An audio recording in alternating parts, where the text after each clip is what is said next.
All right, what is up, Colts fans? Can you guys hear me okay? Make sure you guys can let me know in the comments if you can hear me okay. I usually don't do stuff like this by myself, so I'm like listening to like basically nothing. I could probably just take these out, honestly. But yeah, so because you guys requested this and you guys hit the draft guide goal, uh, we're going to be doing some fun things here on the live stream. We're going to be drinking some coffee, which my wife made for me. I'm not too sure exactly what's in it. She made it for me, and she made me a little thing around the side that says "I love kickers," so or kickers, and then got the little heart there. Very symmetrical heart too, so good for her. Oh, I think it says I love kickers. There we go. So yeah, she made me a little thing around it that says I love kickers. Um, yeah, I have no clue what's in this thing, so we'll be drinking coffee as well, and then we're breaking down some kicker film. I looked at some Colts kicker film. I completely grabbed random kicker film, so I mean it could be all makes. There could be some misses. I'm not sure, so we'll see. But I do want to give a couple shout outs just for before we start all this. I think it was Check Down Andre who bought 2 draft guides to make me have to drink the coffee. I told him, deal obviously, and then I believe it was Max Houghton that said that I have to break down one game in particular of the kicker film with because of because he bought 2 guides as well. So I have to break down the Ravens game with Rodrigo Blankenship's couple misses. And then, but yeah, just big shout out to those guys for getting us up to the goal. Big shout out to our anonymous buyer. He didn't want to be thanked, but we have an anonymous guy who bought, who got us up from 74 all the way up to 100 to get this whole thing possible. So obviously I want to say thank you, and also, kind of hate you for making me have to do this, but just great shout out to all you guys for all your help and support with the draft guide. Is there a better way to spend a Saturday night than watching Zach break down kick? It's gonna be fun. It's gonna be fun. And one of the things I have to do, according to basically what I agreed to, was I can only say nice things. So I have to try to break this down to the best of my ability. I have to be very positive. I have to try to go about it in a very what's the word I'm looking for? I have to go about it in a very technical way, which I've been obviously reading up on just kicker mechanics for the last couple. I've been talking to famous kickers to study for this. Everything I'm trying to do here is to. I'm sad because I saw yesterday was the 11th and thought the draft guys. Oh no, April 11th, Dustin. April 11th. We still have to do some finalized touches. Here, I can throw that up on there. But yeah, April 11th, we'll have it up there. But no, I appreciate you guys, anyone who's purchased the draft guide. And I will say before we get started here, if you guys want to leave comments and such, you have to go over to one of the 2 YouTube channels where this is going live on. It's going live on the SI Colts YouTube channel and also on my personal YouTube channel. So if you want to leave comments and questions and stuff, you can go on there. You can comment on that Twitter link that you probably clicked into. It's like a Twitch thing. We used to be able to comment through Twitter on here, but StreamYard kind of took that away. So if you want to leave comments and talk to me and stuff like that, go over to the YouTube channels and you can talk to us. But yeah, it should be fun. Jake. Yeah, it should be fun. So what we're gonna do, guys, is I'm gonna drink a little bit of this coffee. Which, by the way, get a little background on coffee with me. I've tried it a couple times. I've just never been a fan. The last time I tried it, I did an overnight at my day job, and it just was terrible. I don't know. I can't do it. But my wife made me some coffee here. Be drinking that. We'll do that first. We'll break down some kicker film, and then I'll just open it up to Q&A stuff.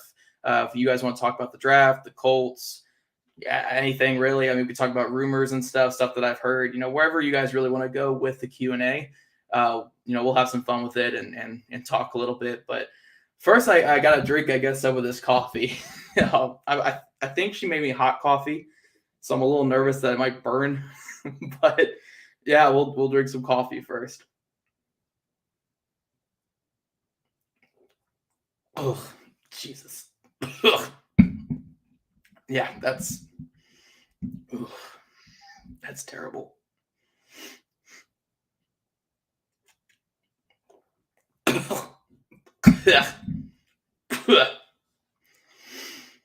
Yeah, that tastes like flavored dirt. Yeah. Oh gosh. Is this your My wife, she does make fantastic coffee, I'm sure, but oh Jesus, this is terrible.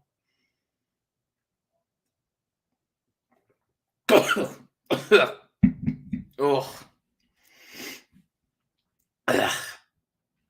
what does it say here, Dustin? Maybe you just haven't found the coffee. Like, fun fact, there are more distinct flavors in coffees than wine. Well, wine is also very terrible. So maybe if you guys get to like 200, we'll do one where I just try different wines or something. I think we're at like 125 right now. So honestly, we're not that far off. But yeah, Matt's right. I do need to chase this with some beer. That would be the best. This is, oh God.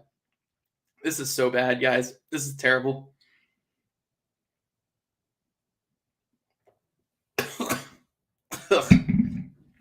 Nope. No. I don't know how you guys drink this. Just get a soda in the morning or something like this. This is terrible. It literally tastes like, I remember when I was a kid, I was trying to drink milk out of the fridge once, and I just saw something that looked like milk, and I remember I grabbed it and I started drinking out of it, like how you're not really supposed to drink right out of the thing, and it just tasted so thick and terrible. And I realized that it was coffee creamer that I was drinking as a kid right out of the thing. And you know what? This takes me back to that horrible memory. So it just tastes like I'm drinking coffee creamer with dirt mixed in. Like, oh, Jesus. God. But yeah, guys, kickers. I love kickers. These are exclusive. You can buy them on wherever store or something. But yeah. Oh man, that's brutal. What have you guys said so far? We got Deep Patel. Is this your podcast, Zach? I follow you on Twitter. No, not really a podcast. This is just a live stream on my personal YouTube, and then also on the site's YouTube. It's a fun little thing we're doing just because of you guys bought 100 draft guides, which is awesome. I mean, our first year doing the draft guide, and I know we didn't really promo it too much because we didn't know if we were going to bring it over to Indy. Our first year doing an Indy specific draft guide, and you guys are really turning out for it. So I really appreciate everything. And this is kind of me saying I appreciate you guys while also torturing myself. So I appreciate you and I appreciate the follow on Twitter there, man. We got Gavino on here, Bang Energy for the, yeah, Bang Energy is probably better. I will say I had a Red Bull once, and this is back when I was like super scrawny, and the Red Bull just shot caffeine through my body. I don't think I slept for like 24 hours, 25 hours. Like I was just, whew, I don't know. I just drink like a Coke or something in the morning, and that usually is fine for me. You almost want to slap the mug. Dude, this is a very unique, I don't even know what these things are called. What do they call when you put this, like a sleeve or something, like a coffee sleeve? It's a very unique coffee sleeve. It was one of a kind, made by my wife. I love kickers and pink marker. We love it here. We're a big fan of all this. Jake, yeah, some people's main coffee is mainly creamer. I wouldn't say my wife's is that much, but I do put a little bit of creamer in there for her whenever she needs it. Matt says he goes dark roast, black coffee. Oh man, I don't know. There you go. Yeah, kicker coffee koozie. That's what it is right there. Need to sell the cups alongside the guide. Yeah, that's what we'll do. It'll just be we'll just give you a free paper with tape on it that says "I love kickers" with the guy. Oh man, jeez, this is worse than I thought it would be. I think I'm making decent progress so far, though. Oh man, that's terrible. Yeah, no, not a fan. But guys, we have some kicker film to break down. Now, when I'm jumping into this kicker film, I'm not gonna be able to see your comments, so I don't think I'm ignoring you guys at all. But I'm just gonna be so entrenched in what's going on with the kicker film that I'm not really gonna be looking at the comments. So let me share my screen here, and let's get to some kicker film. All right. So yeah, we got some wonderful kicker film. We're going to start with Max's request of breaking down this Baltimore Ravens game against the Colts. this was just, it was a tough day for our boy. Here he is right here, the 110-pound god, Rodrigo Blankenship. Just an excellent kicker, one of the best in the league. Unfortunately, he was a little banged up in this game. And you could kind of see it on this extra point here. I mean, this extra point was just a tough one for him. Typically, this is when I knew that something was off because, I have studied his kicking stuff for a while. Great kicker, great kicker. He usually does this like hip rotation thing before he kicks, and you could tell that he wasn't doing it here. So that's when you just knew something was off. I think there was something with his plant leg, and you could just tell. I mean, that motion's just tough. It's tough. He's not using the plant leg to generate power through his kick, and you could see it right here. I mean, look, no symmetry there. No symmetry. That's just a tough kick. That's a tough kick. I mean, this is what, 30-something yards, 40 yards. I mean, oh, that's so tough. I couldn't kick it that far.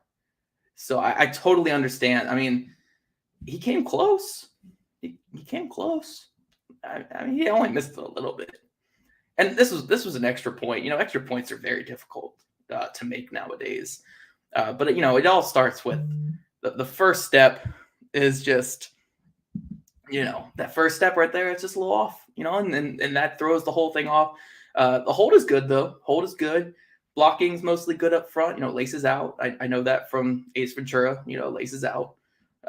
And yeah, he just looks awkward through his kick. You could tell he was a little banged up here. A little banged up. So I mean that's why he missed that one.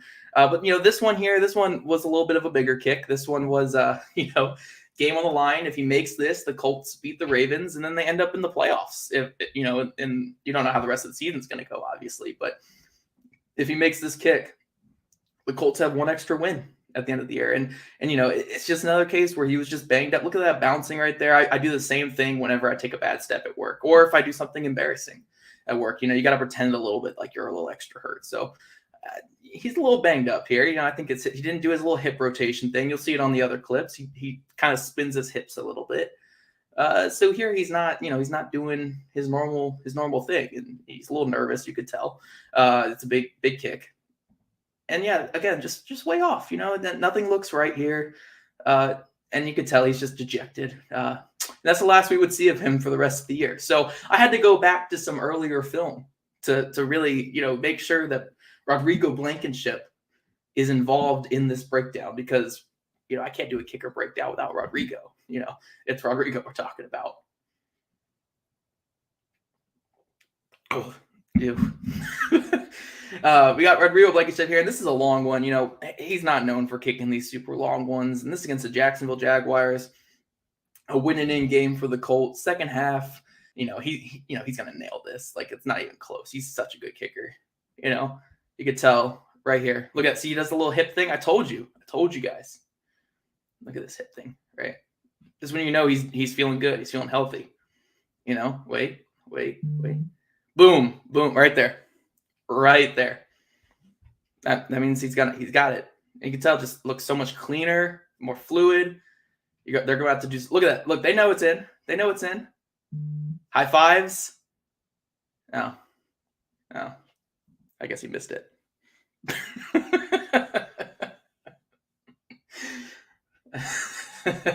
It's a long kick. It was a long kick. It's a tough one. He's got the hip things right there. You could tell he wasn't right in the other game though, because he wasn't doing the little hip swivel. That's when he's feeling good. Oh, he had to put everything into that one though. He's almost all the way off the ground here. That's just not his range. I think this is 56 yards. Like, it's not feasible to ask an NFL kicker to make a 56-yard kick. I mean, come on. And look, they're all excited. I mean, I'm pretty sure it went in. I'm pretty sure the refs just. I mean, look where the ball ends up. It's like back here with this guy. Like that definitely went in. Yeah, they're picking it up right there. That definitely went in. Definitely went in. Yeah, there's no way. These refs are they're taping on him. That's all it is. But don't worry. I'm sure we'll get to a make on one of these. Same game, because again, I need a little bit more Rodrigo in this, but kind of a rough stretch so far in this breakdown. But I'm seeing good things in his form. I mean, the first game he was a little banged up. it was a tough one. His form looked better on that last kick. Now this one's shorter. His form's looking good. I mean, he's doing his little hip swivel thing. I'm pretty sure that's a good first step. Look at that. He lines it up. Blocking's good. The hold was good. Did he make it? Oh yeah, no, he didn't. Oh man, look, you don't make all of them, or you don't make any of them, but you don't make all of them. And he's looking good here. He's looking square. It's probably just because this one's from the hash. It's a tough one, And that's a good kick. He's got it straight down the middle, except he was a little off to the side. So he kicked it straight. I was impressed by his form on this one. He really swept the leg through there. It was very, very Karate Kid there with how he swept the leg. Just looks good. They just put, if the goalposts were a little bit wider, he would have made it. And I think that's worth talking about. That's a good kick. It just didn't get in for him, but it's fine. We have another kicker to talk about though. We got another kicker. We got the Money Badger. Money Badger's gonna bring one home for us. I'm pretty confident here. So we're transitioning now from Rodrigo to the Money Badger, number 6. Jeez. And I love kickers because here it is. The Money Badger. The Money Badger, there's no way he's gonna miss for us. So this is look at that. He's just a bigger dude. He's got a stronger leg for sure. He's gonna. This one's a short one too. I think this one's only 30 something yards, 33 yards. This one's an easy one. Good hold, good blocking. Oh, I don't think he made this one. It's a good hold. He's probably setting up a little too far, so he's probably gonna pull it left, just from my study. Oh yeah, way off balance. He's gonna pull that left from just my studying of kicker mechanics. The mechanics of Money Badger. He's gonna pull that left. He didn't properly align that hallway. Yeah, he just ended up missing. That's a tough one. It's a tough one. You can't make them all. We got this Patriots one. Look, the Patriots are jumping off sides because they know they have to try to disrupt him because he's the Money Badger. He just doesn't miss that much. And yeah, they jumped off sides, so it doesn't matter what happened here. I'm sure he actually made it, but just because these guys jumped off sides, it just doesn't matter. But if we're just looking at it, that's a properly aligned kick right there. That's good. Oh,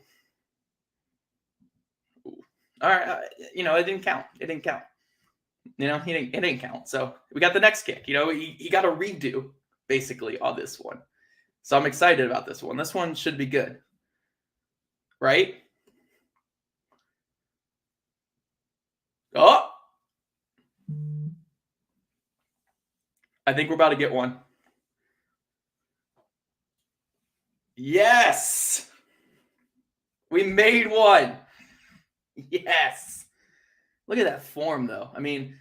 Given he had the extra practice right beforehand, but which all kickers need. I really think the thing the NFL really needs nowadays is all kickers get a practice kick before their actual field goal chance. I'm going to turn this up a little bit. Before their actual kicker, their kick or whatever, they need a practice kick. Because you see what happens when he gets a practice kick, he knocks one home. It's just, I think, the NFL game is too fast as it is. They need to slow it down and slow it down by adding more kicks. And that was what we needed. So here, he got all those practice kicks. I'm sure for his last kick of the game here, he's going to knock this one home. Oh, maybe not. I'm sure he was close, though. He is the Money Badger. This one's definitely going to be close. Oh. See, look, big thing, you can always tell the kicker's body language, Let's look at his body language here. Oh, yeah, he said fuck. He said fuck. He didn't make that. Right there. Oh man, these kickers, man. They're great players, a huge part of the game, but sometimes they miss. And I was just grabbing random clips that I just happened to grab a bunch where they ended up missing. But it happens. It's part of the game. It happens, So I don't know. I think this was fun. And oh, we got a guest star. We got a guest star coming here. We got Jake coming in. What up? How's it going? Oh my gosh, we got people just talking about all the kicker. How's the coffee? How's the kicking? How's it going? The coffee reaction is what Zach will be doing on the inside while being positive. I was being very positive with the kicker film, right, guys? I mean, It almost sounded a little satirical there when I hopped in. No. That's just how my voice sounds. I sound a little sarcastic naturally, but yeah. if our quarters didn't get decimated, a corner is signed off. You're torturing us because we tortured you. No, I didn't torture you guys. I went through and grabbed random kicker film. It just happened to be a bunch of misses. You know, I had no clue. I was just grabbing the first. It's almost like you prepared for that. I don't know. No. I don't. You guys think I think ahead? Like, no way. So how'd the coffee go down? Oh, dude, it's brutal. I joined you. Sure, I've been drinking beer for the last 3 hours, but I switched to coffee just for this.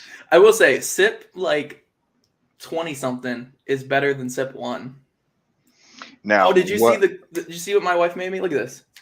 I love kickers. Nice. Okay. You know. Now, is there anything in there? Is it straight up black? What do we got? Oh, it's oh man, I'm not even like halfway. Oh man, I really thought I was doing better than that. Well, the good news is you won't be able to go to sleep when you want to, so that's nice. That's true. True. I think she put creamer and sugar in here, though. I think she was trying to take it easy on me the first time. You can evaluate without the excessive BS now. This is fairly fantastic, delightful. Again, I am a realist when it comes to how I break things down. I talk about the mechanics on why. I'm big at showing the film to show why something happened. And that's why I wanted to bring this kicker film to you guys, because I had to show you why these were misses. Rodrigo was hurt in that one game. It's not his fault. 56 yards is very, very far for a kicker to make. The other one, it was on one of the hashes. Like, you really expect a kicker to make it from a hash mark? Because he has to pull it so much. It's very tough. So I just think these kickers were kind of put in bad situations. The only one that we actually saw them make is when Money Badger got a practice kick beforehand. And I think that's vital to the game. I think there needs to be practice kicks. We need to add more kicking to the NFL. I mean, that's all I'm for. Is that like when you get your practice swing at the tee box? Right. You guys saw Zach Johnson's thing today, right? Zach Johnson was taking the practice swing at whatever tournament they got going on. He's taking a practice swing next to the ball, and he hit the side of the ball and knocked it into the ground. But I guess because he didn't align it, it didn't count as a hit or anything. But yeah. Yeah, see, that's why I'm a sicko. I don't take practice reps when I'm golfing. I just grip it and rip it. Oh, I grip it and rip it. I don't grip it and rip it. Not good. I must say, I don't rip it anywhere near the fairway whenever I play. Right, yeah. I always go far right. Like, I'm 1 or 2 fairways over to the right. That's my game. My most quotable thing I say on a golf course is 4. I just yell it. I sometimes have to yell it. Like, our right, or just like, I'm like, oh gosh, it's going one of those ways there. Mine is Jesus Christ, I'm a piece of shit. That's usually what I say right after teeing off. My dad took me golfing when I was a kid once, and it was like a regular golf course. So there was a lot of like par 5s and stuff. And I'm like, man, I'm never going to get it to the hole. Like, there's no chance I'm going to get it there. And there was this one par 3 that was over water. And this is my first time going golfing. And I was like, oh, man. I was like, there's no chance I'm getting this over the water.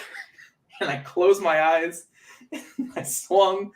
And I was like looking around, like I was looking for like a splash, basically. And it landed like 5 feet away from the hole. And I was like, I'm never coming back from that. Like, that's my peak in golfing.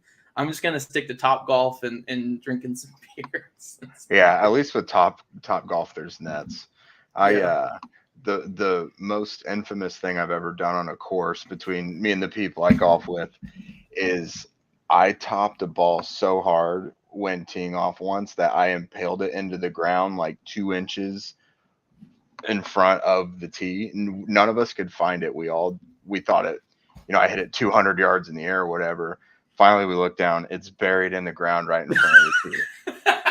I've never been able to live that down. You can't even go back after that. No. It's like I think I'll take a scratch on this hole, fellas. Oh man, let's look at some of the comments that you guys sent through this. Jake saying, "Can't believe you're getting kicker." But hey, a deal's a deal. A deal's a deal. I actually, I should have honestly done even more. I mean, we can go back to the clips if you guys want to, but I gave you guys until yesterday to get us up to 100, and you guys did it by last Friday. Yeah. So you guys did it, so quick. Got it up to 100. So a deal is a deal. I'm like shaking from the caffeine, like. Oh. I love those reactions. That's about on par with that Jack Daniels drink you had that one night. Oh man, that was so bad. That Jack Daniels like fruity. I'm sure Hannah remembers. I think it was hers, wasn't it? It was hers, yeah. Oh dude, I'm sure she had the same reaction whenever she drank it. Oh. I got a fun one the other day. I was on a show on Thursday, and they asked me who I thought the kicker would be. I mean, number one, Badger's a free agent, but I assume the Colts are just going to let him test the market, see what it's like, and if it's reasonable, they'll probably bring him back to compete. Because they obviously liked him enough to let Blankenship sit after he got healthy. So. I think if his price is reasonable for them, they'll bring him back to compete. Because I don't know anything about Jake Verity, but I assume he's a camp leg, the guy they signed to a future deal recently. So if someone on the podcast asked me that, I'd be like, I don't care. Well, we went top to bottom. We went top to bottom through the roster, and then naturally kickers had the end of it. And he asked me anything about Rig. I was like, oh no, he's fine. He's fine. He's one of the most secure players on the roster, it seems like. Yeah. Dustin asked, why would you try two things that you don't like at the same time? Again, it's a deal, and I think it was Check Down Andre who said if he bought two, he asked me if he could buy 2 guides, and if it would mean like I would drink coffee on the live stream. So he bought 2. He showed me the receipts for buying 2. So deal's a deal. It works well as our from 50 yards. Are you talking about my koozie? The koozie works. This thing works. This thing's way more effective than the Colts kickers from 50+ yards. Badger actually has a leg, and it still wasn't much difference. I mean, aren't they the 2 worst kickers? Did he get? No, I think they're the 2 worst kickers with over 5 attempts from 50+, I think, in the NFL in terms of percentage-wise. I think they're both under like 30% from over 50. That seems not great. No. Because, I mean, obviously their predecessor, Adam Vinatieri, they didn't really try many 50s with him. I feel like he tried maybe 4 or 5 a year, and he was like, he would make 2 or 3, but you obviously can't count on a 47-year-old man to bank it in from 58. Right. Yeah, they were the two most inaccurate kickers from 50+. Yeah. Gotta love that. Yeah. Honestly, who cares? I mean, Bubba Ventrone, I mean, I'm sure he would want more, but we get so much out of Bubba that, I mean, the special teams, everything else is really good. And the kicking is usually good within 40 yards. But how about this? How about this? Be better in the red zone, and then you won't have to kick field goals. I have to say good things about kickers on this, but yeah. You're really trying. Just give the kickers practice kicks, and I think we'll be good. Our friend said this is some A-tier content. I'm glad you enjoyed it. I put a lot of effort into it. And actually, I was mostly just winging it there, so I'm glad it came off as fun and not just stupid and forced. It probably came off as both, honestly. We got my wife, who still has Hannah Horn as her name there, saying chug. Dude, I can't. I really can't. I would throw up on my computer like this. Is it still hot? Not that hot. I mean, I'm like halfway through. I'm not doing it. Mine's literally from this morning still. So that's what I always see with my wife is I'll make her coffee or like 10 in the morning, and then she'll be drinking up until she has to leave for work around 2. And I'm like, what? I could drink it all day.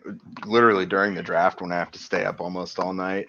Yeah. I'm drinking coffee up until about 10. Yeah, I'm usually just drinking Cokes or something. It does it for me. Matt asks, would be hilarious to get him for an interview after that. I did back in the day with Stampy Blue nearly get an interview with Rodrigo Blankenship. This close. Did I want to? No. Basically, he was repped by the same agency that reps Mark Lewinsky. And me and Lewinsky were going to sit down and do a film interview. But I believe it was like the week that we were supposed to do it, either his kid was born or his kid was born the week before. So he just didn't, when you have a newborn, Jake could probably attest to it better than I could. But when you have a newborn, especially like a week home, you don't really have the time to do something like that. You know? But it's awesome. You can get out of everything you want. Yeah. Yep, like a film interview with me. So Glinski indefinitely postponed it, and we haven't obviously got back to it since with everything going on. But then the agency was like, "Oh, we have another Colts player though, Rodrigo Blankenship. Do you want to talk to him?" And I'm like, "I don't think I could do a film breakdown with him," which I have proven tonight that I could. We need the film of literally like the snap, how the laces align and everything, but kicker film's got to be difficult. Right. Yeah. So it ended up not happening, but there was a moment where I could have talked to Rodrigo, which would have been fun.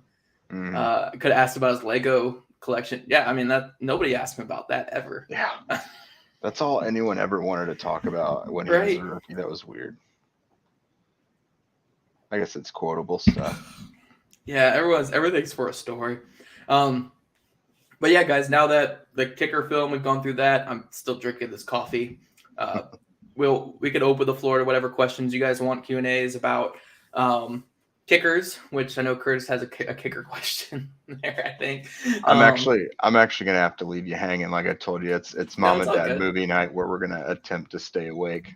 Oh, it's all good, man. Yeah. It's all good. Yeah.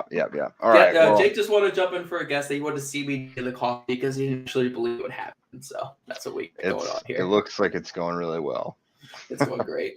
Yeah. All right. Well, thank you, everybody. I mean, we're obviously doing this because you guys pre-ordered enough of these, so that is greatly appreciated. Zach's doing a great job getting this together, so you guys will not be disappointed.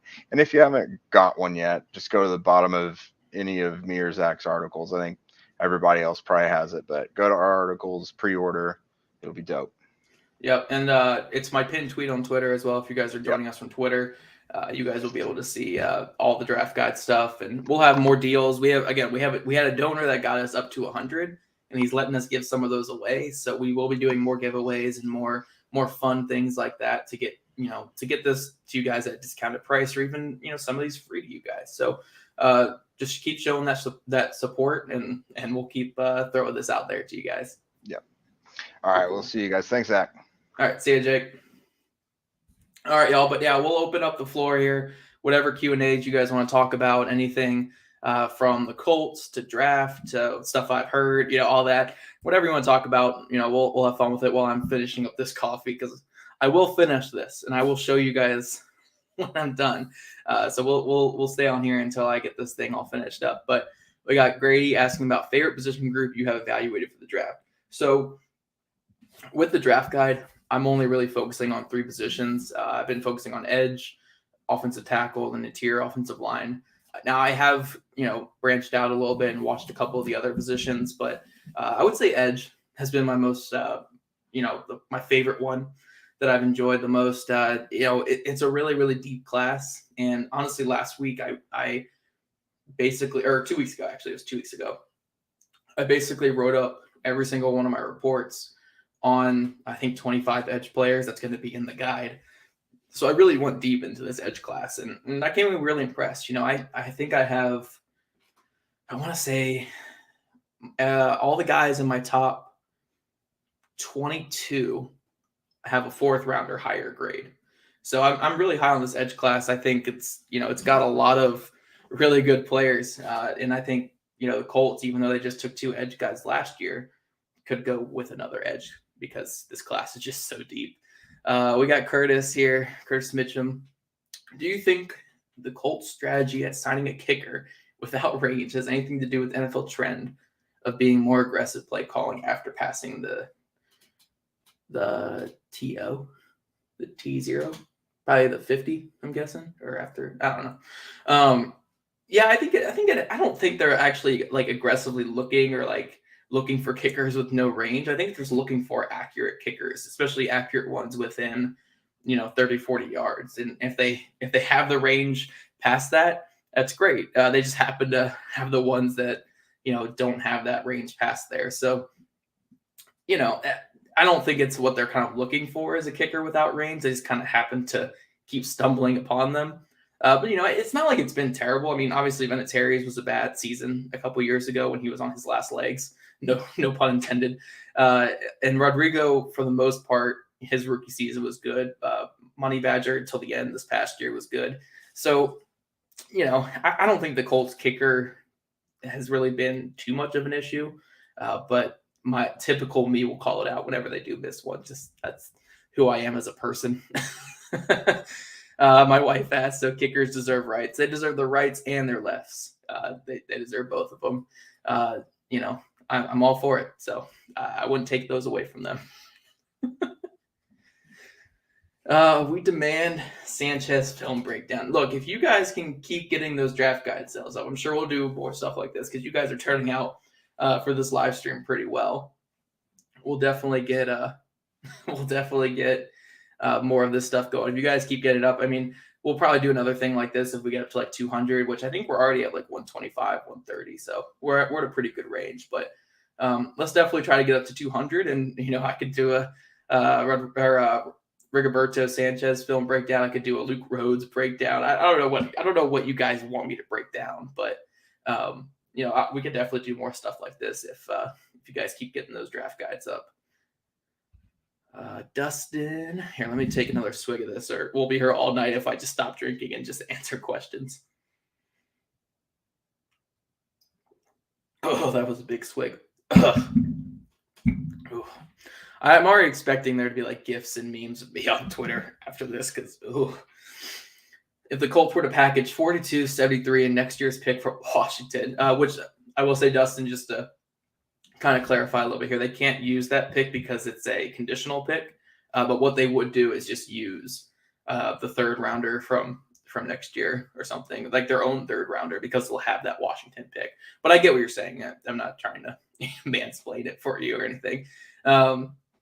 To move up to the 15 and 20 range, who would it take? It would have to be for a quarterback.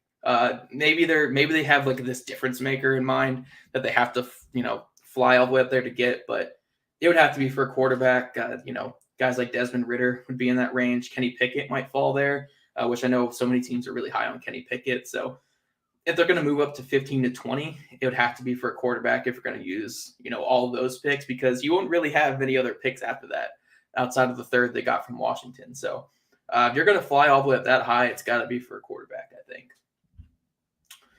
Stats Matt, my boy Matt, top free agent on each side of the ball that you want, not including Quentin Jefferson. How could I not include Quentin Jefferson? That's the only one I want.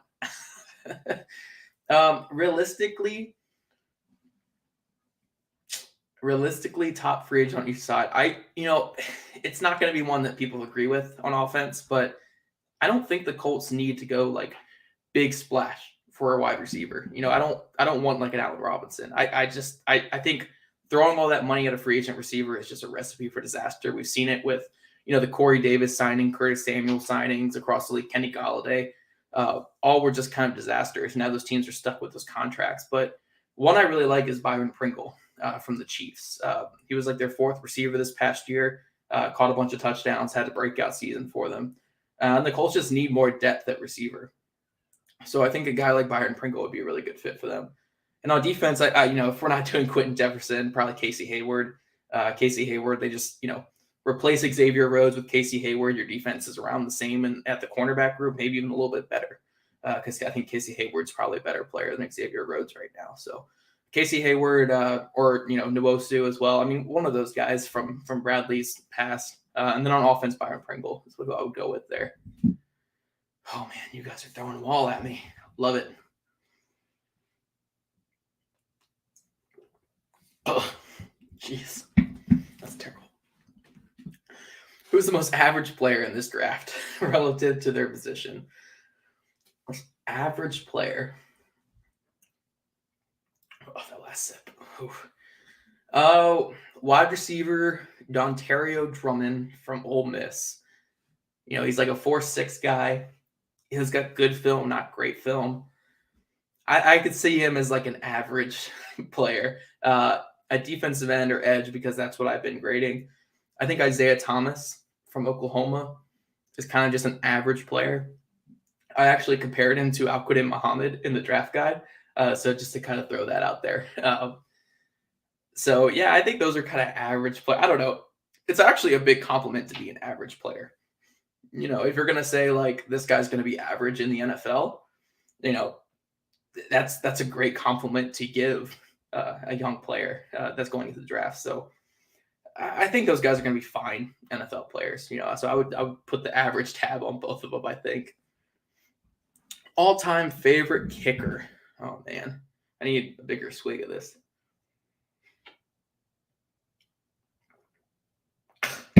Gross. That's so bad. That's so bad. That's so bad. Don't drink coffee. Say no to coffee, kids. I gotta be close to the end. No. All-time favorite kicker for my wife yet again. She's just trying to bait me at this point. I don't know. Probably Justin Tucker. He's been the most worthwhile kicker in league history. The way that he makes kicks more than anyone else in the history of the game. I mean, he's probably my favorite just because he's not a liability. That's all that really matters. Does Carson Strong compare to Mac Jones, or is that a stretch? I think it's a little bit of a stretch because, I think one thing we got to throw in with Carson Strong's evaluation, this also will go with Justin's question here if I've looked at Carson Strong, is, a big part of his evaluation is why was this past year so dominant? He was always a good player in college. And he had some really good seasons. But this past year was another level. And if you look at it, he had the best left tackle or best offensive lineman in the conference. He had the best tight end in the conference. He had, just the best receiver in the conference as well. It was an older team that brought back a lot of talent. So he was operating an offense that was just better than everyone else. And Mac Jones was too, don't get me wrong. But it's different SEC to where Carson Strong was playing. But yeah, I think they compare fairly well to each other. Good pocket movement, good anticipation. Carson Strong probably has a slightly better arm, but I would say it's around the same kind of level there. Both pocket guys who, they can move a little bit, but it's not really part of their game. Most of their best movement comes within the pocket. But yeah, I like Carson Strong. The biggest thing is just going to be, where do teams value a pocket passer like that played at a small conference? That's going to be tough. What does the knee look like? And also, are teams comfortable with a guy who, in my opinion, I know this is probably against the grain a little bit. I don't think Carson Strong has that big of an arm. I think it's a good arm. I think it's above average. It's a solid arm. But if you're talking about a pocket passer, I just don't think it's that big time of an arm. So I think it's a tough evaluation for teams, but I think he's a good player. I could talk myself into it. If the Colts grabbed him on day 2 and the knee checks out, I could definitely talk myself into it and him being the quarterback for the Colts. I like his game. So I just have a little bit of concerns with him, but I think he's a good player.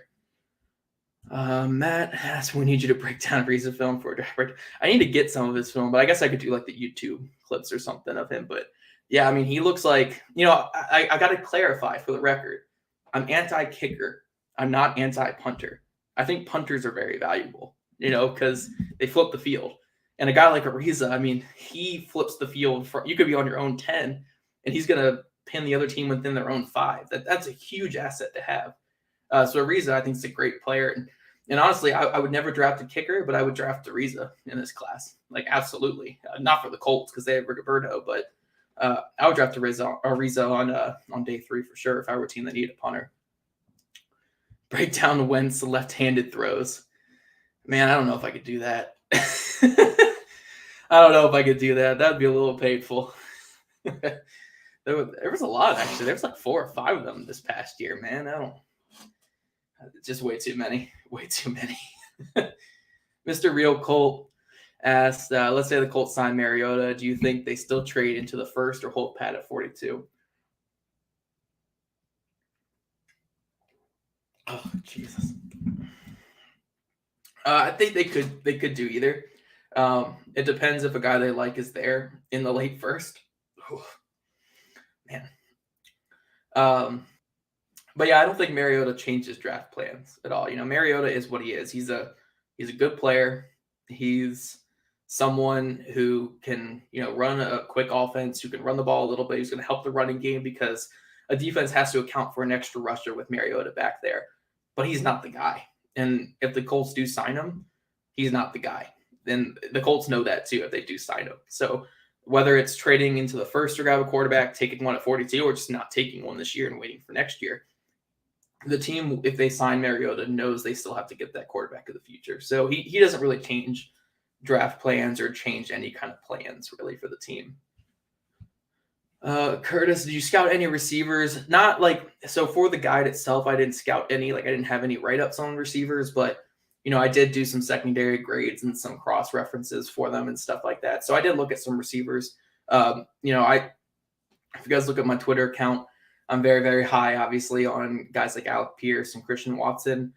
So yeah, I've talked about this receiver class before. We have a video on the channel. Me and Hag broke down the receiver group a little bit, but I didn't officially scout the receivers for the guide or anything. That was somebody else for us. So the rankings for receivers in the guide are going to be a little different from what my personal ones would be, but I stand by everything that those guys did and graded and wrote up. Because they're excellent evaluators, even if we differ just slightly on actual rankings and stuff like that. My wife has a real question. She has a real question. Top pick for Wentz's replacement. I think it comes down to just a couple guys. And let me take another swig of this because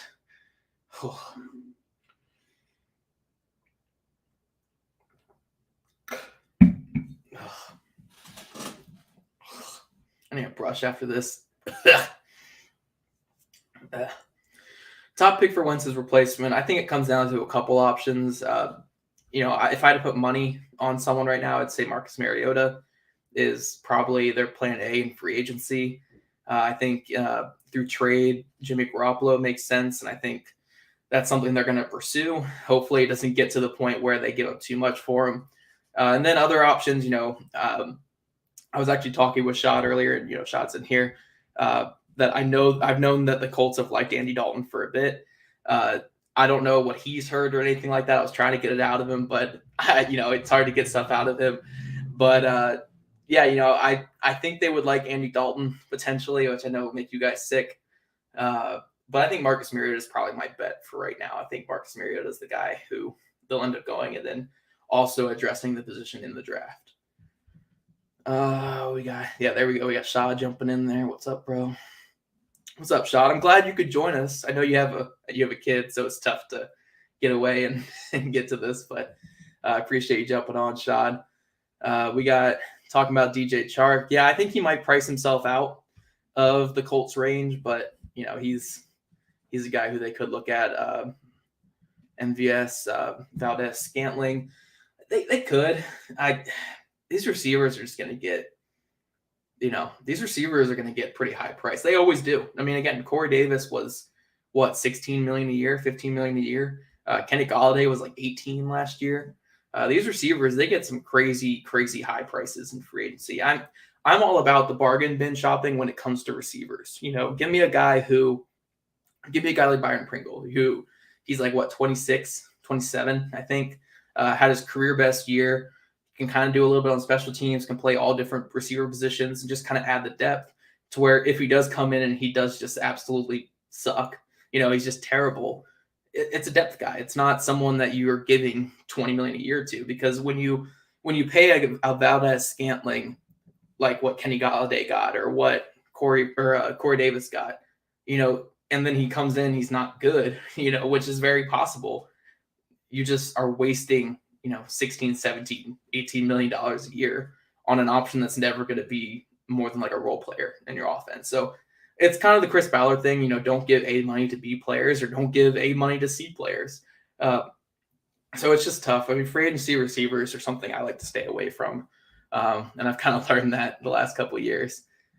Dustin asks, what is Al-Qadim Muhammad's average? Wait until Flus pays him $20 million. He might pay him $20 million. He might. God, I gotta be close.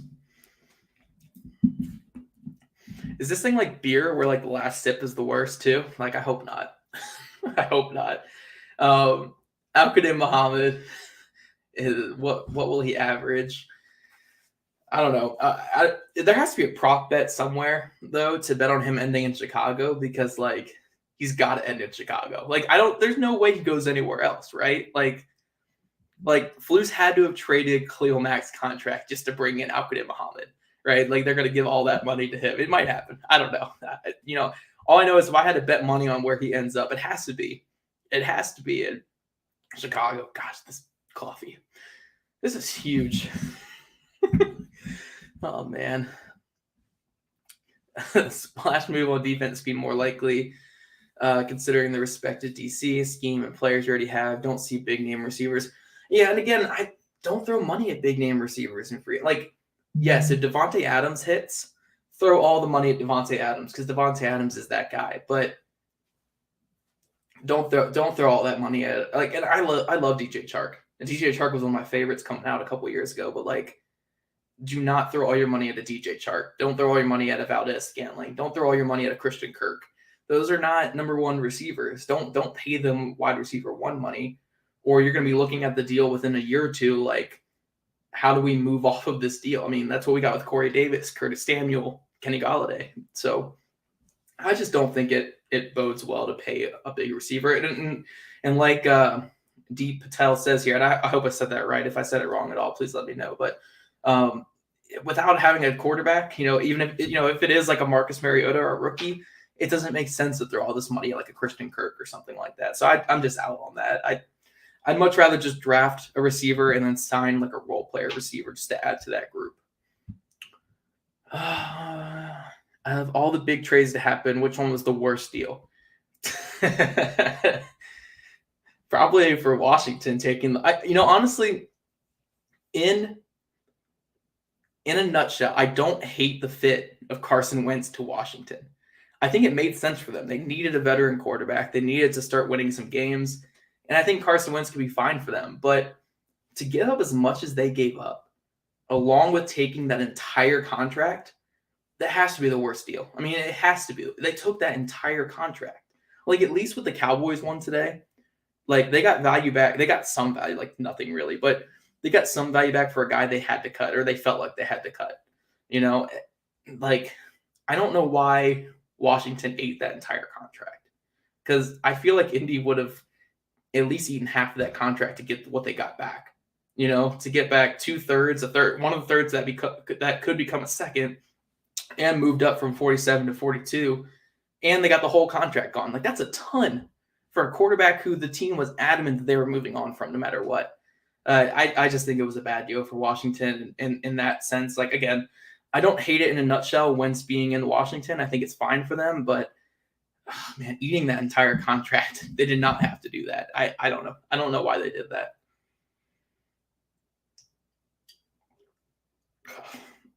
Oh, God. Ugh.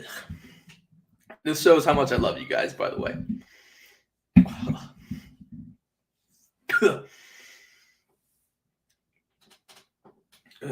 Would you rather sign or draft a left tackle? If Matt Pryor walks, obviously you have to sign one. I don't think you can just throw a drafted left tackle out there. If they bring back Matt Pryor, I would draft one, because I think Matt Pryor could be fine for this next season. I don't think they need to, look for, an upgrade over Matt Pryor. But if Matt Pryor is like, you know what, I'm done with Indy, I want to leave Indy, you have to sign someone to start there, and then you can draft one. But if you bring back Matt Pryor, then just draft one to play behind him. Ugh. This is brutal, guys.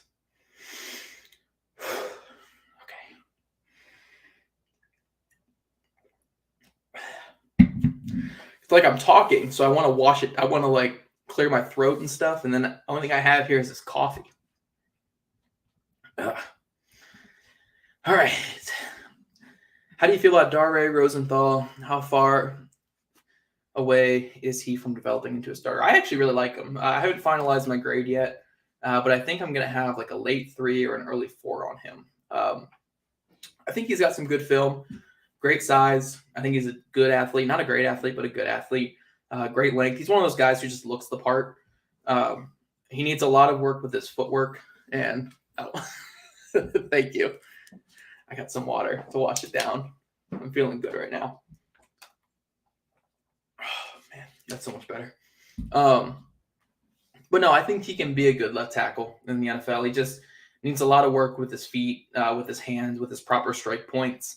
I think he can be a good left tackle. I'm going to grade him higher than most, and he might get a my guy stamp. It's what we do in the draft guide. If we get 10 my guy stamps per person, and usually you save them for guys that you're higher on than the consensus. So Dare might be one of those guys for me. He might get even like a mid-third from me. I'm not sure where he's going to finish. I have to watch one more game on him. But I think at the moment he's sitting at a mid-3. So we'll see. I really like him more than most. I know you've asked me a couple times, Tyler. My Twitter stuff is all messed up. It's hard for me to respond to everything. But yeah, I'm glad you mentioned that here because I did want to get back to you on that. I think Dare can be a good player in the NFL. Least valuable position. Look, they're all valuable. They're all valuable. Especially kickers. Kickers are very valuable. Least valuable.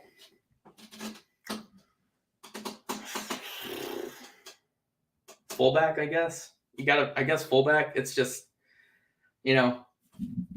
fullback is just kind of a dying position at this point. So I guess fullback. I would have to say fullback. I don't know.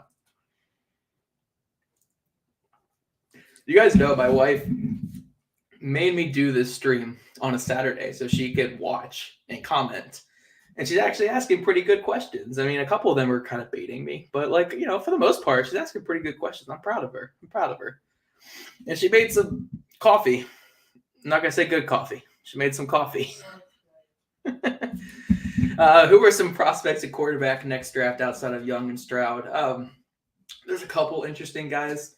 I'm not really sold on any outside of Stroud and Young too. I mean, I think Young's good, but Stroud, man, every time I watch Stroud, I'm thinking this is the next star. I legitimately think Stroud is awesome. I think he's so good. The Colts are not going to have a chance. You have to have a Detroit level roster to have a shot at Stroud next year. So it's not going to happen. But I think Stroud's just incredible. I think Jake Hayner is interesting. I don't love him as much as most people, but Jake Hayner out of Fresno State. I know he tried to enter the transfer portal, but ended up going back to Fresno, I believe. One that I think is interesting is Herndon Hooker out of Tennessee. He had a good season for Tennessee for a team that's typically not that great in the SEC, and he had a pretty good season and got them to a bowl game. So I think he's interesting. I'm trying to think of some other players, but kind of drawing a blank. I just haven't really watched too many guys for 2023 yet, but obviously Young and Stroud are the big names that everyone's going to be watching. Do you want to join? Okay, here, come on, jump up. Okay. All right. Let's see what we got here. Got my wife fawning over Jimmy G. Shocker. We got no, it's just coffee. Don't look up there. Apparently everyone priced themselves out of Ballard's range. Look, Elliot, I would say I have almost completely agreed with Chris Ballard's the way that he attacks free agency until last year. I'm fine with bargain bin shopping. You just can't get trash bin shopping. And that's kind of what he did last year. He of all the guys he signed, I think only Julian Davenport and Eric Fisher made the opening roster. Oh, and Isaac Rochelle were the only guys who made the opening roster. And Fisher was the only one who actually saw real playing time. So I'm okay with bargain bin shopping. Grab me a Danico Autry type who's kind of an under the radar pass rusher. Grab me a Jabal Sheard, under the radar player. Grab me a reclamation project like Xavier Rhodes. Those are fine. Just don't give me rotational or borderline roster guys. So yeah, I get the frustration. He doesn't go for those big name free agents, but I agree with it until it gets to what it was last year. Last year was not great when it came to that. Safety is a sneaky need that I think the Colts have high on their list of need. What do you think? I think it's a very underrated need for the team. We're getting to the bottom, guys. We're almost there. But I think safety should be up there. I think I keep putting it in like their top 5 needs because this new scheme under Gus Bradley is very safety dependent. And you have 2 safeties right now. One's coming off his second major leg injury. The other one has not played a full season in the NFL since he's come to the league. So you have guys that you can't really rely on to play an entire season. You're trying to get in there. I can see it. Yeah, say hi to everybody. Yeah, get those scratches. But you have these guys who are just not really reliable at this point. So you do have to add another safety. I believe in George Odom. I think George Odom can play as that third safety, but the Colts obviously aren't as high on him as a full-time safety, and he's a free agent right now. So I think adding a safety in the draft or in free agency would be pretty big for this team. How do you feel about Juju as a wide receiver 2 or 3? I'm good with it. Again, I just don't spend super, super high. Go a little bit lower for a receiver, and I'm good with it. I think Juju would be fine. Reunite him with Michael Pittman Jr. I don't know if they overlapped at all at USC, but they obviously have a connection. Coming from the same school, they probably communicated with each other and such. Okay, bye. Bye.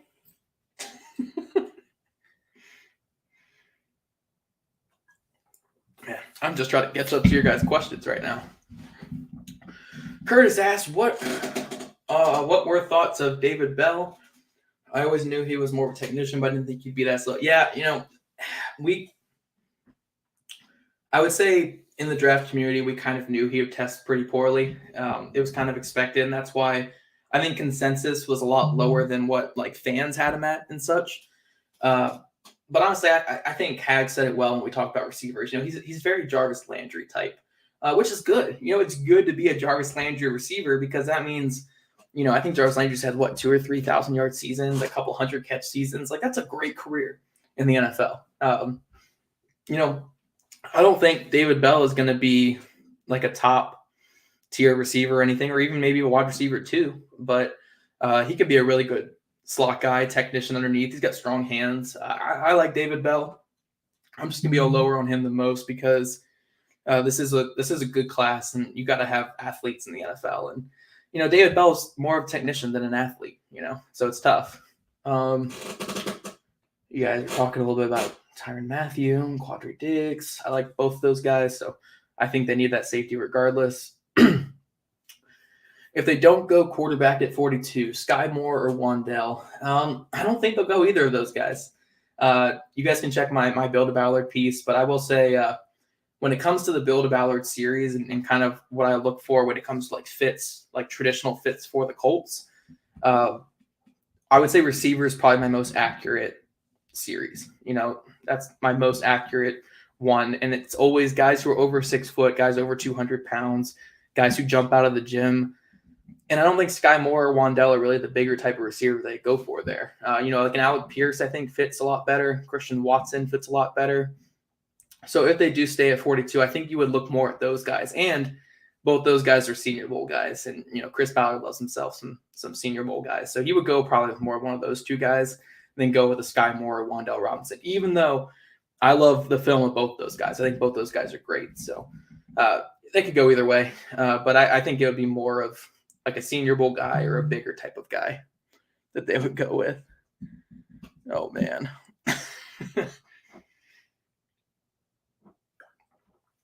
Oh, I'm almost done, guys. I'm almost done. Oh, jeez. Who's going to help Pryor tight end with Doyle gone? I don't think Pryor's a bad pass blocker. I mean, in the game, honestly, of all the left tackles I graded and watched last year that played left tackle, Yeah, the bottom of this is so much worse than the top. It's got to like stir up or something.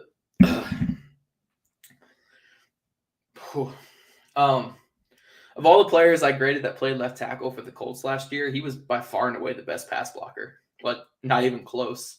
Eric Fisher was atrocious, and Julian Davenport was even worse. So I think he'd be fine there. I'm not too worried. Do you have a favorite player and team fit in the draft?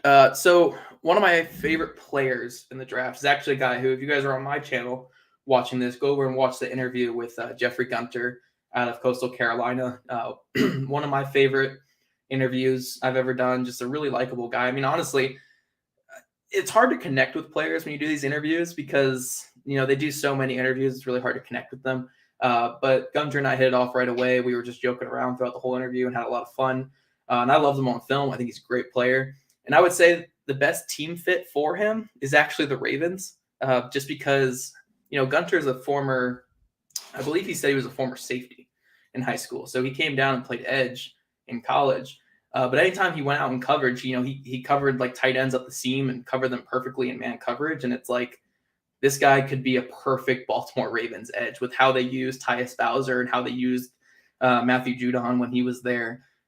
He would just be awesome with the Ravens. I hope he ends up in Indy because, him and I are becoming good friends. And I've, we've been talking a lot these last couple of weeks, but I think him in Baltimore would just be perfect for him. And I think that's where he's going to end up, honestly. So that's a player, and that's the best team fit for him for sure. Do you think Ballard will finally spend this offseason?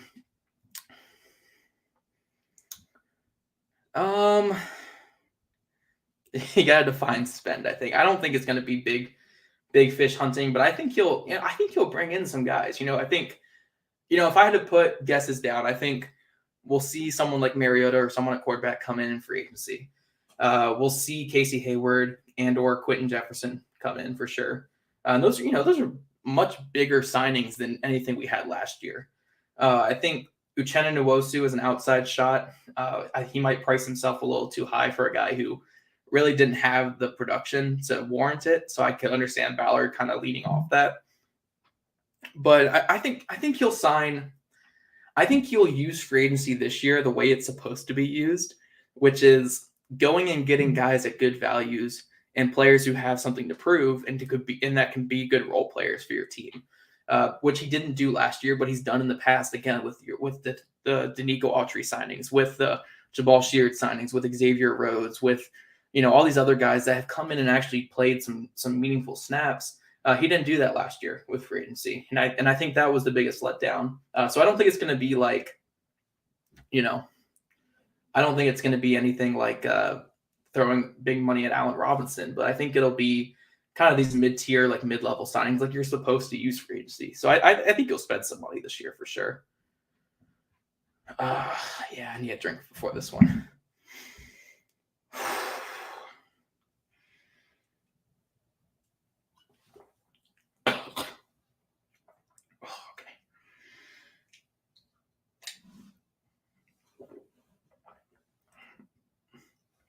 Ugh. Okay. That's it. Those last couple sips were terrible.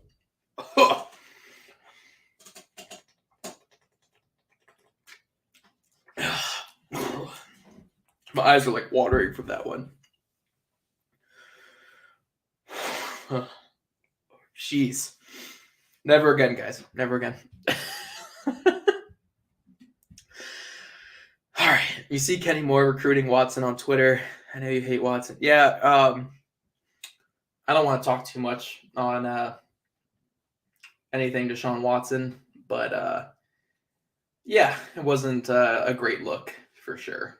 Seeing all the Colts players come out and kind of recruit him, and I think Darius Leonard also said something. It's in very bad taste. It's not Adam Schefter level bad taste, but it wasn't really in good taste. So I'll just leave it at that. Was not a fan of seeing that, and you guys know I'm a big Kenny Moore guy. Yeah, it's just not really worth getting into. What would it take for you to change your Twitter handle to Kicker Scout Zach? Sorry, this coffee's still kind of kicking my ass right now. If you guys, you know what? I will 100% do this. If you guys can get the draft guide sales to 500, when at any point, it doesn't even have to be by April 11th, because we got pre-orders until April 11th, and then obviously after the draft we have because even after the draft we'll still be selling them, because it doesn't just end, because after the draft you want to learn about these players.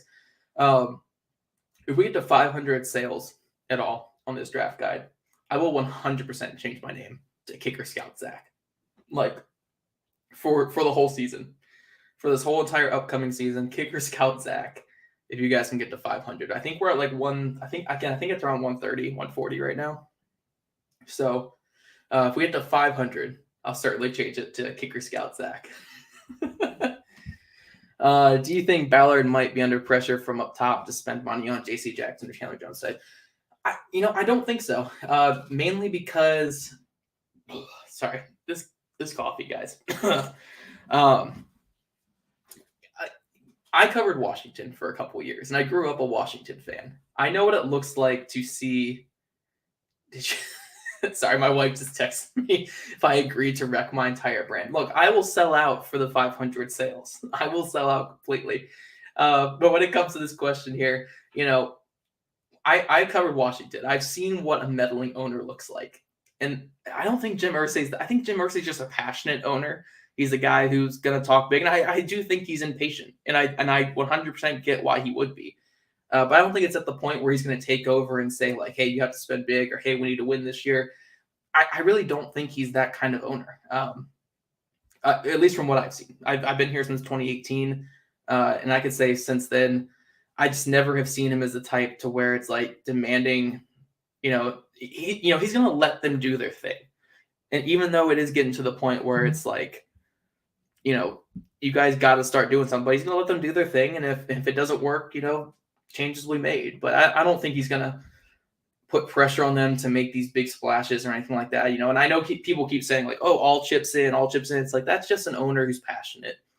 I've seen Dan Snyder actually take control. I've seen Washington, and it's bad. Jim Irsay's not that. So I don't buy all the reports and stuff. I don't buy that he was the reason why Wentz is gone. He lets his guys do his thing, even if he is getting impatient. I just don't buy it. I just don't buy that at all. With other big trades in the West, what do you think a reasonable ceiling is this year for us? I can't say right now until we get a quarterback. Because it'll be drastically different. If they get a Derek Carr, the ceiling's going to be higher. If they get a Marcus Mariota or Andy Dalton, it's going to be much lower. So, I wouldn't say anything until we get a quarterback. It's impossible to tell. I will say, as of right now, with Sam Ehlinger at quarterback, I would say like 2 to 3 wins. I think we could win 2 to 3, maybe, potentially. I'm not going to put too much on that. My wife asked, how many draft guides do we need to pre-sell for you to get tackled by an active NFL player? I don't know. I got to hit up Jonathan Williams. I know he's around here somewhere. He's around Washington area, the DC area where I live. So I'd have to hit him up. We'll see how much we can do, and how much he's really going to tackle me, if it's going to be like a hard hit or anything. Full tackle. I don't know about that. It depends how many draft guide sales it would be to cover the hospital bill. So like 1,000 maybe would maybe cover the hospital bill. I live in America. Oh yeah, like 10,000 draft guide sales maybe. I don't know, guys. That's a little much. But this is a reference to a Twitter comment once where someone who didn't even follow me or ever interact with me said I look like some nerd who's never been tackled by an NFL player or couldn't take a hit. And I was like, yeah, of course I couldn't take a hit from an NFL player. Like almost like nobody can. Like I'm built like Rodrigo Blankenship, except with a beer belly. Like I'm not gonna, I'm gonna get killed by an NFL player. So yeah, I don't know. What quarterback would be your pick at 42 if they go that way? It depends who's there. But I think, you could see a guy like Howell or Desmond Ridder be there. I would be cool with either one of those guys. I like Desmond Ridder and don't love him. I think he's got some rigidness in his hips that kind of hurt his mechanics a little bit. And Howell, I think it's interesting to build around Howell. I think right now there's a lot of work that needs to be done, but I think he's got a good arm. I think he's good on the RPO. I think he's a tough player and a winner when he's had a good team around him. He obviously didn't have that this past year, and it kind of hurts his evaluation. But I like Sam Howell more than most, so either one of those guys at 42, if they got there, that's all it really means right there. But John Bon Jovi. Oh wow, John Bon Jovi's here. That's awesome. Better question for Amy. How much of the $69 million will roll over to 2023? I think we'll see a little bit. I don't think there's going to be a way that they spend all of that unless they, extend Quentin Nelson and they push it to this year. I really don't see them spending all of that money. Unless maybe they sign or maybe they trade for like a Derek Carr or Jimmy Garoppolo and then extend them and then they can push more of that money into it. I'm not too sure, but I would say probably like 20 to 30 million. They'll still roll over to 2023. I mean, they're not going to spend all that. It's just not what Chris Ballard does, and I agree with it. I agree with that free agent that thing that don't go big fish hunting with. Don't give B players A money. I'm completely with that. So I get it. All right, we'll do a couple more here, guys, because we are getting a little over an hour here. Let's see what we got. Matt, why would Colts want Bobby Wagner? If the rumors are true, we don't play enough 3 linebacker to make sense. He's not getting any younger, and our linebackers were a stronger part of our defense. Completely agree. Unless you want to just spend all the – I mean, going back to John's question, I mean, unless you just want to spend as much as that $69 million as you can – I don't get the Bobby Wagner thing. I think Bobby Okereke and Darius Leonard are both better than Bobby Wagner at this point. I wouldn't do it. It just doesn't make sense to me. Lowen, I think Emmanuel Ogba would be a great fit, big end. Yeah, he'd be awesome. He's a good player, really good player. Really came into his own. So I'm definitely a big fan of Ogba as long as he doesn't get to that like 15. $16, $17 million a year, because I think that's just way too much, and you're gonna be looking at a bad contract within a couple of years. Okay, I think the players are mostly gonna have other players' backs, and that's why it does reference to the Kenny Moore thing. Yeah, but you know how it is. No comments. And then Max was the one who got us watching Rodrigo Blankenship film to start off and watching that Ravens game in particular. How do you plan on removing the curse that you brought from Washington football land? I don't know, man. I don't know. I will say, though, I mean, in reference to the last question that Matt just had, or the last comment that Matt had in the question earlier, if they were to get Deshaun Watson, I wouldn't be covering the team anymore. So maybe that would help get rid of the curse, because I would not be covering the team if you were on the team. So I don't know. I don't know what I did. I don't know how I brought a curse here. 2018 was a lot of fun. 2020 was a lot of fun. So, it hasn't been all bad in this curse that I brought over. But, it certainly hasn't been all good either. Quarterback purgatory is not super fun. But, guys, man, talking for over an hour straight while drinking coffee is tough. I will tell you guys that. But I really appreciate everything. All you guys tuning into this, we've had a really good viewership this entire time from what I could tell.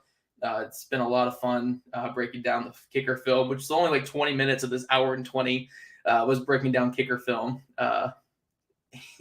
Even years are good since Zach's good. Yeah, even years have been good. It's good. So 2022 is going to be great. But yeah, guys, I really appreciate everything you guys have done. I mean, from following us over here at SI Colts, we're trying to make this site a big deal here in Indy. And I know we're kind of just trying to grow it right now, but we're getting the right talent. We're getting the right stuff going. And this draft guide's a big part of it. And I appreciate you guys doing everything you are to buy this draft guide, to, get other people to buy it. And hopefully you guys are going to enjoy it when you get it here on April 11th. So this was my big thank you to all of you guys for tuning into all of our live streams and tuning into a lot of the shows we do. But also for, supporting the site and supporting the draft guide. It's just been awesome. And continue doing that, and we'll do more fun stuff like this. I mean, again, if we get to maybe 200, I'll break down punter film or whatever. I don't know why you guys want to see me breaking down some boring film, but, whatever you guys want to do, just hit me up on Twitter with ideas. We'll have some fun with it, and we'll, keep pushing this guide and keep pushing some content and stuff, guys. So, yeah, guys. Yeah, Matt has another good thing here. Can't wait to see the madness on Monday and my reactions. Yeah, Monday's going to be fun. Monday's going to be fun. Every single big free agent that signed for another team, everybody will, go crazy and say, why didn't the Colts do it with all their money? It's going to be a blast. So, yeah, Dustin, we'll definitely do some cool stuff. Try to get getting some comments on Twitter as well. Yeah, we'll try to do some cool stuff at 200 and really get some awesome stuff out to you guys. But again, I want to say from the bottom of my heart and from everybody with SI Colts and everyone associated with these guides, you guys have been great, and keep it up for sure.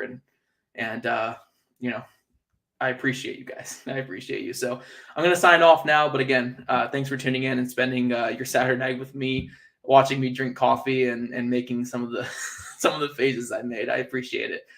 You guys have a good weekend, and obviously we'll see all the craziness go down on Monday.